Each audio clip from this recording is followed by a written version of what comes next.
Happy New Year's. Hey, it's 2017. I know a lot of you guys are probably like hungover and not even caring that it's the next day, but it is definitely 2017. I'm so excited. Wait, my glasses, I forgot. Let me give this to you real quick. Am I not? I mean, I'm giving you 2017 in its best. I mean, I'm giving you glasses, beads, my Shangy thing right here. Like, I'm giving you full 2017. Like, this is it. But happy New Year's. I hope everybody had a really good New Year's, safe New Year's. Hope everybody made it back home. So now that you guys have partied and you went out with your friends, had a couple drinks, I'm pretty sure that you are thinking, what now? What do you do now? What do you do with your life? Where are you going to go? What is 2017 going to do for you? So this video is going to be about that. It's going to be specifically for people who really want to get into the beauty industry because they've seen an interest in it. And I'm going to tell you a couple tips that I've learned and I feel that could help you on your 2017 beauty industry journey. First, let's talk about schools, public or private. Now, it can be a little confusing if you're like searching on Instagram or Facebook like everybody else, looking at makeup artists and hairstylists, and they talk about certifications. Now, certifications are very different. It's about someone who has been certified themselves and they want to give you a certificate about something that they have now learned or now they're doing, which is very easy. That is not the route that you want to take as a new stylist or makeup artist or person in skincare. You want to go and get your cosmetology license, which covers everything. It covers your hair license, it covers your makeup license, and it covers your skincare license. Now, public or private. If you go to public, then you can get all three. Most of the time, if you go to a private school, they don't really hone in on all three. They usually just hone in on hair. Like if Paul Mitchell really goes in depth about their own particular criteria, like their own personal styling tools and ways of styling hair, and their own book work. If you go public, like El Camino College, where I went to, you get the experience of all three. So you get to learn about hair care, skin care, makeup. Now, if you only want to do makeup, I would still recommend that you get your cosmetology license. Although they don't stress too much on your on makeup, it's really important for you to get that cosmetology license because right after you can get certified by another makeup artist. But say you're on a shoot and they need someone to do hair, it's really best if you get your cosmetology license, especially if you want to get credits to work in the industry. Having your cosmetology license is the best.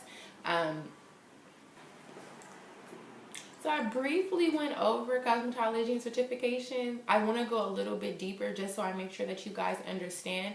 A cosmetology license is something that is issued by the state that you live in. You need to take a state board test to be able to get your cosmetology license.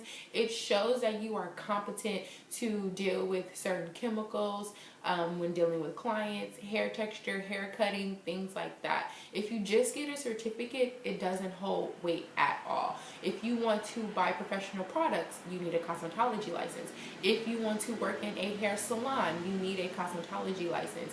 People on a very professional level really want you to have your cosmetology license because they are protected as well. If you just get a certificate, it doesn't hold that much. It doesn't hold weight at all. It just shows that you went beyond to learn extra knowledge. So you should get your cosmetology license first, and then you can get certified and other things under that umbrella. But the cosmetology license is the big umbrella. So be sure. I know it takes a long time.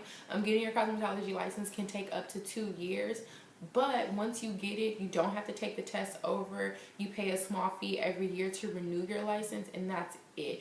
And you know, what if you build your own clientele? I see a lot of people doing this. They go off and they're like, oh, I don't need a cosmetology license. I'm just going to start working. And they're actually really good. But then they build a full clientele and they run into that one good client, that one bread and butter client that actually works on like a Paramount Pictures. But guess what? Paramount Pictures wants you to have your cosmetology license. They don't want a certificate. So please, please, please take the time and get your cosmetology license. It's definitely worth it. It's time consuming, but it's so, so worth it. Again, so going back to private and public schools, I really prefer a public school just because financially you get a little bit more help. When you go private, it's harder to get financial aid. They most likely want you to take out loans. And when you go to public schools, you get things like fee waivers, financial aid. You can even get programs like EOP&S that some community colleges have to help you pay for your books or outside things. Because a lot of times once you get into the mix, you're going to want the newest shear, you're going to want the good products. So going public really helps you on a financial side. And they also sometimes have classes night and day. Not a lot of private schools have them. Some do have them, but most public schools definitely offer a night and day schooling to help you with your time. Because not everybody can figure out if you really want to get into the beauty industry. I would definitely like to leave you with at least like 4 tips. So do your research.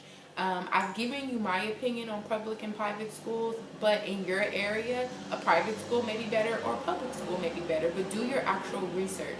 Go on the campus. Don't just go online. Go on the campus. See the facilities. See how the students are. See how the teachers interact with the students. That's very, very, very important. Look at your life. Look at your time frame. Can you actually devote the year or two to actually getting your license? That's really, really important because you don't want to start the process of getting your license and just quit. I didn't say this, but it takes you 1,600 hours in total to get your license. So you need 1,600 hours before you can actually take the test, and those 1,600 hours count. Every day counts. Be consistent. That's number 3. Be consistent. Don't give up. Because once you make that decision to say like, hey, I'm going to get my license, it's a really big decision for a lot of people because it's showing that you can be consistent. 4. I said 3 already. Graduate. Do what you say that you're going to do. I know it's a big thing about making New Year's resolutions, but that's a really big deal when you can showcase to yourself and others that you can actually say you're going to do something and finish it. I mean, when I did it, I felt so accomplished that I actually said that I was going to do something and I did it. And that was, a big deal. And I think I'm going to throw another one in there. Make sure you have the support of your family to understand that they respect the fact that you've decided to go off on this journey of getting your license, because it can be very, very, very time consuming. I can't stress that enough. So make sure you get the support of the people around you. So when you are not available, because you won't be available, you'll literally be tired. When you are not available, they understand. And they won't give you a hard time. So I'm so excited. I hope that this video helped you guys. I hope that you guys get your license, because the beauty industry is so large and it's ever evolving. So don't get caught up. You'll find your lane. And I'll see you guys soon.